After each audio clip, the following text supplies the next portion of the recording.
Now, what I'm going to do here is I'm going to blow your freaking mind. I'm going to absolutely blow your mind on this. We're going to blow this wholesale stuff right out of the water here. Look, I'll wholesale. Look, and I have nothing against, we have people who do a lot of wholesale business and they make a lot of money wholesaling. And so I'm not going to poo-poo it. I just think that with a few calibrations, you can make a lot more money. Well, I don't think that. I know that. So let's look at this. You get a property, you get it under contract. You have the ability to close at a really good price, a price that a lot of people would be willing to pay more for. So you got yourself a contract. You now have an asset. You can sell that, and people, they want to get that money. So they just assign the contract, get their money, and run on to the next one. What I want you to ask yourself is, do you really just want to get paid once? Folks, how y'all know that acquisitions is the hardest part of this business? Anyone who's called sellers and been told no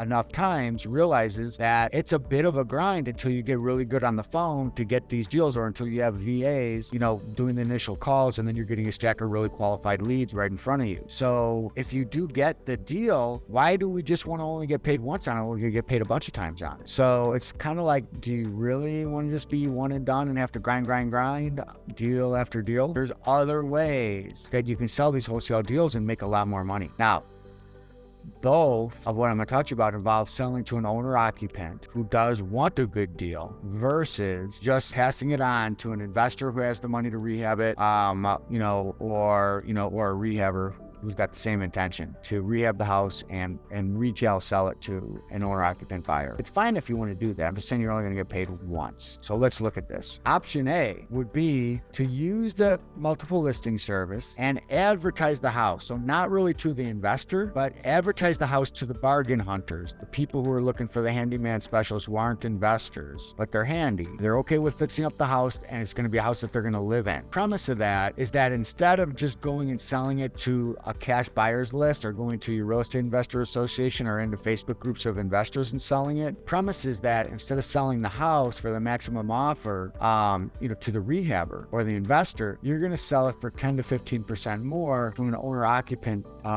buyer. Sorry guys, let me turn that off. I don't know what all this is that I'm getting here. Radon runner. So sometimes realtors are just, I'm just going to read this to you because we're talking about it right here. I literally told this guy, the house is under contract. It's been freshly cleaned. It's in great condition. I really just don't want anyone traipsing through there right now while it's under contract. If you mess up the carpet or something like that. And this guy is blowing me up about, I got to get my clients in there. I'm like, dude, it's under contract. I don't know why he wants to get his clients in there. And, his point is maybe maybe the deal will fall through, and that's true. But, I had the carpets cleaned. I had the floors cleaned. A lot of realtors are straight up schmendricks. They leave the lights on. They lose the keys. And then I got another problem. I just don't want anybody in there right now. I just want to get the damn thing closed. It's going to close in a few weeks. So, but this guy's blowing me up over here. So that's what's going on with my phone, just in case you're wondering. I wouldn't have even brought it up except for the fact that it has to do with real estate. All right. So you can take these wholesale deals actually, and you can still sell them to owner occupants because everybody watches these shows on TV. It's like it's been the greatest thing for our business. Like everybody wants a fixer-upper, and they're not even investors. They just want to do one house, their house, right? So that's one thing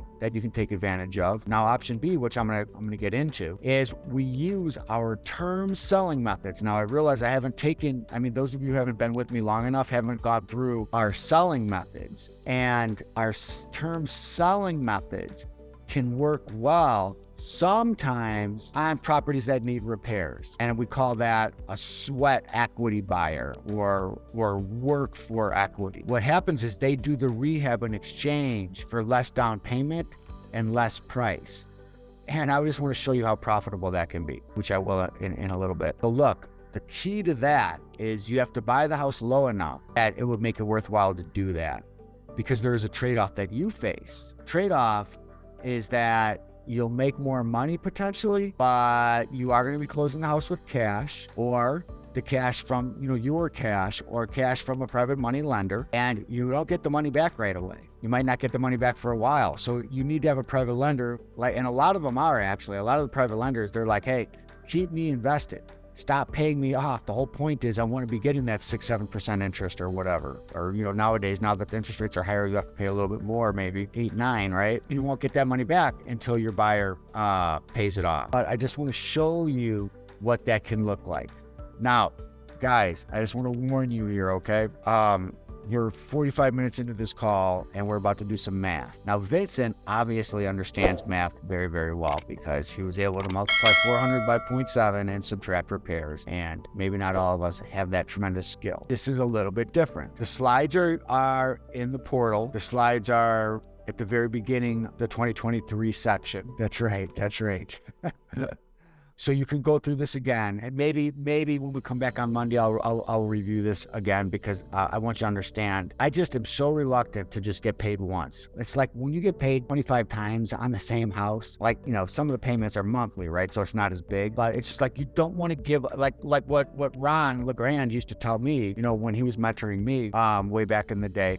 What was the phrase he used to use? Don't kill the goose that keeps laying the golden eggs. Don't kill the goose that keeps laying the golden eggs. And that is what happens on these things. And if you wholesale the property out, you just killed that goose. He's gonna lay them golden eggs for somebody else. Probably on the basketball court, Vincent, right? Okay, I believe Vincent has some game. There you go, Tomas. All right, so, okay, follow me guys on the math if you can. Like, clear your brain for a second and try to follow this. I know, I'm just gonna tell you right up front, it might be slightly complicated, but I tried to outline it in these slides as best as I can. So this is the house right here. These are my crappy little ugly signs that I put out because they get more attention. It's a terrible picture, right? But that says lease purchase, rent to own.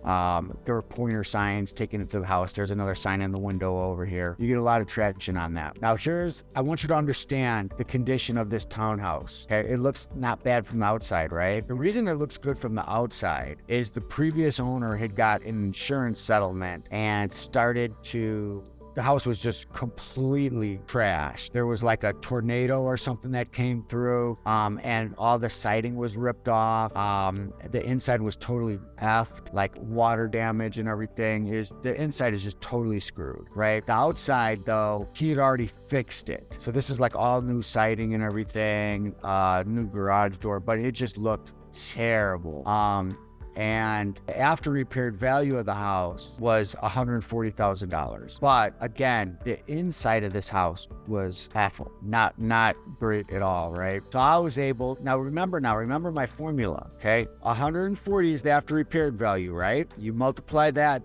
That's not what the list price was on this. The list price was well under 100 because of the condition of the property. But I knew that it was going to be worth 140 fixed up. So 140 times 70% is what? Almost 100,000, right? It's 98,000. I estimated to get this little house, this little townhouse fixed up was going to require about $30,000 in renovation. So my maximum offer would be what? 140 times 70% is 98, minus 30 is 68. But I can't really offer 68, can I? Because I said I'm going to make $50,000 on the deal, on any rehab that I'm doing. Well, 20% of 140 is only 28,000. So if I offered 68, I'd only make actually 28,000 on this thing after all is said and done. So I even fudged my own formula here, right? I ended up at 50,000 on this. That wasn't what I wanted to pay. That is what I paid. Now that still doesn't even allow me that much, right? Because it's only 18 plus 28. So it's close enough. 46 grand I was going to make. So I was like, okay. He was like, I'm not taking less than 50 grand. So I did the deal. Now this is 50 grand cash and I had to close in like 3 days. He's like, I'm not playing around, man. You're getting a great deal on this. You know, you're not tying it up for no 30 days. You know, you got to get it sold. So I was like, okay. I probably still could have assigned it because it was a good deal, right? There's a lot of money in there. I could go out to a cash buyer's list. But what I ended up doing is closing on the property. So let's look at this here. Hopefully you're still with me on the math on this, okay? The way this goes down.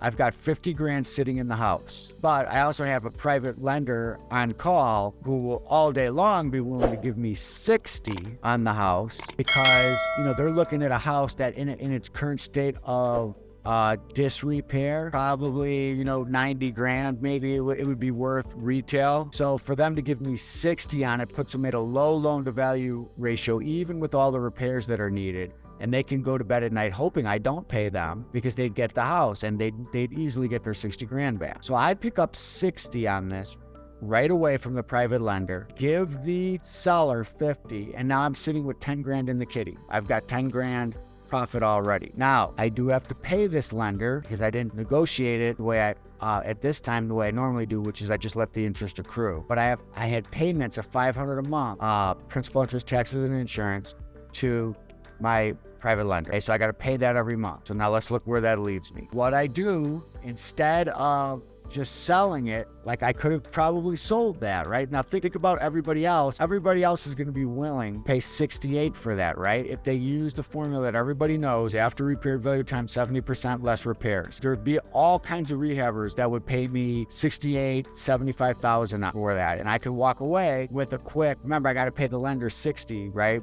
But my price is 50 plus my closing costs and everything. I'll end up, I could have made, somewhere between 10 to 20 grand maybe on it by wholesaling it or just flipping it really quick to a rehabber. Or I could have rehabbed it myself and maybe made 50 on it. In this particular case, very good rental market, very nice little cul-de-sac neighborhood, cookie cutter houses, easy to know what the after repaired value is. So what I did is I put the house out there as lease with an option to buy, rent to own, fixer upper, build your dream house, no bank qualifying, easy credit, come and get it, something like that, right? I explained to the people who call me that this house fixed up is gonna be worth 140 grand, but I'm gonna sell it to you for 120. But you don't have to bring 120 because it's not fixed up yet. You can have this house for effectively $35,000 and then you have to make payments on it, until, we refinance or whatever, however you want to do it. But they can get in this house for 35 grand. Okay, so they're getting a house that is in disrepair. They're getting into the house for 35 grand. Now, do I get that 35 grand? No, I get 5 grand. I already got 10 grand from my private lender and I'm gonna pick up 5 grand of this 35 and we're gonna put the 30,000 that my lease option buyer is giving me into an escrow account that is released based on them doing certain repairs to the house. They're gonna put flooring in, they're gonna put cabinets in, they're gonna paint, they're gonna carpet, they're going to fix a bathroom. Okay, there's a list of stuff they have to do and it's in an escrow account. So I know the house is gonna get fixed up. So instead of getting a big down payment, I just get 5 grand from them. So now where am I at? Now I've got 15 grand in my pocket that I'm not gonna lose. I've now got somebody in the house, but there's 30 grand sitting in the kitty in an escrow account that requires them to do certain repairs on a certain schedule. So that buyer has escrowed 30 grand for renovations on my house. I own the house. If they don't exercise their option to buy it down the line, or I somehow get this house back, I'm going to be in pretty good shape here, given that they've done the repairs. And of course, part of the escrow is it has to meet, code standards, licensed contractor has to inspect it, that kind of stuff, right? It can't just be some BS, I like Bob Vila, if you know who I'm talking about. He's old school, but you can't just be Mr. Fix It and go do it. You have to actually do the stuff the right way, right? I have bought houses where people have tried to fix it up themselves and we have to tear everything up because they did a terrible job. But in this case, it's going to be done right. So now let's look at the math on this. Until or if they exercise their option, which was only 120,000, by the way, and I'm giving them 35 grand of credit because they gave me 5 and they put 30 into it themselves. That means they only owe me 85 grand if they exercise their option. And I'm going to give them a couple years to do it. Not to do the repairs, but a couple years to exercise the option. The rent that they're going to pay each month is $1,000. Remember, I'm paying $500 out. So I'm also getting positive cash flow on this at $500 a month. I'm giving them 2 years. Now, if they don't exercise the option in 2 years, what do I care? I'm not going to kick them out after they put 30 grand into it, right? You could, if you want to hold them to the terms of the agreement, but I'm happy to allow them to continue renting it for $1,000 a month, making $500 of cash flow, and I still got that big back end payday on it because they still have to bring 85 to me and I still only owe the lender 60. Okay, so let's look at this. I've pocketed 15 grand, the 10 from the private lender that was over what I paid for the house, 5 that I kept of the 35 that the buyer gave me. My private lender's loan is very secure at a low loan to value, especially with the house being fixed up. The renovations are done.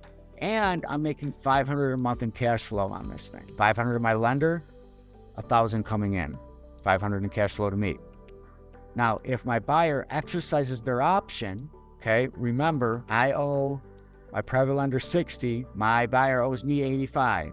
because I gave them $120,000 price and they put 35 down, 30 into escrow for repairs, 5 to me. So that means that I would make another 25 on the back end if they exercise their option. And I've been making $500 a month all along the way for a couple of years. How much is that? $6,000 a year, there's another 12 grand.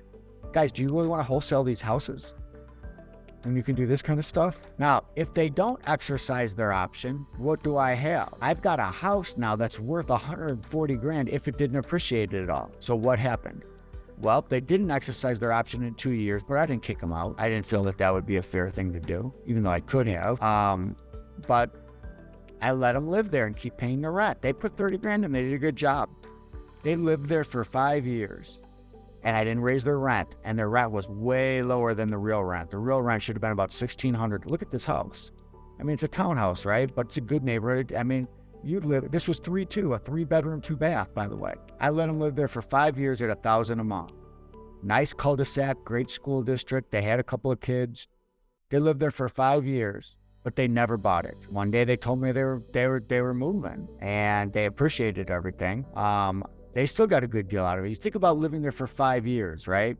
So yeah, he put 30 grand to work into that. So let's amortize that. So 5 years, that's 6,000. So that's like an extra 500 a month. So effectively, they got this house for 1,500 a month, effectively. And they got to fix it up exactly the way they liked. They had the option to buy it. They probably should have bought it because the house was worth $147,500 at the time that they moved out, and they only would have had to come up with $85,000 to buy it, but they didn't. So I got the house back. They moved, and I ended up selling this thing for $147,500 to a totally different buyer. It had nothing to do with any of this lease option stuff. At that point, I just put it in the MLS and just sold it to a retail buyer. I paid my 60 grand off. And look at how much money I got. I got an extra $87,500 on top of the 15 that I had got early on and the 500 a month that I had got for 5 years. Guys, it's just a ridiculous amount of profit when you learn how to do these deals this way. Joel, just quick question. Yeah. So did that $500 that you were paying your hard money lender? Not hard money. Well, not hard money, but your private lender, excuse me, your private lender. Right. But didn't that decrease the amount of what you owed them, or was that just pretty much just interest? I couldn't get them to do that. You're not always going to get everything. Sure. It's like they say on Wall Street. There's bull markets and bear markets. Bulls get fed, bears get fed, but pigs get slaughtered. And I was trying to get all, bacon and ham on him, but he was like, "No, man, it's interest only. You ain't getting no principal paid on this. Forget that. Go get another lender." I was like, "I'll just take the 60, man. We're good." Gotcha. No, that's a good deal. That's a good deal. But it's all predicated on getting the deal under the maximum allowable offer, and having a situation like that where, that's not like some junky house in a junky neighborhood. It's a good neighborhood, and now you also have to be willing to take the trade-off, which is that, one, I had an interest-only loan. I didn't get any principal reduction on that. I guess it's not my money. It's the private lender's money, but he liked having the money in the property. So it's just like there's different trade-offs that you make along the way.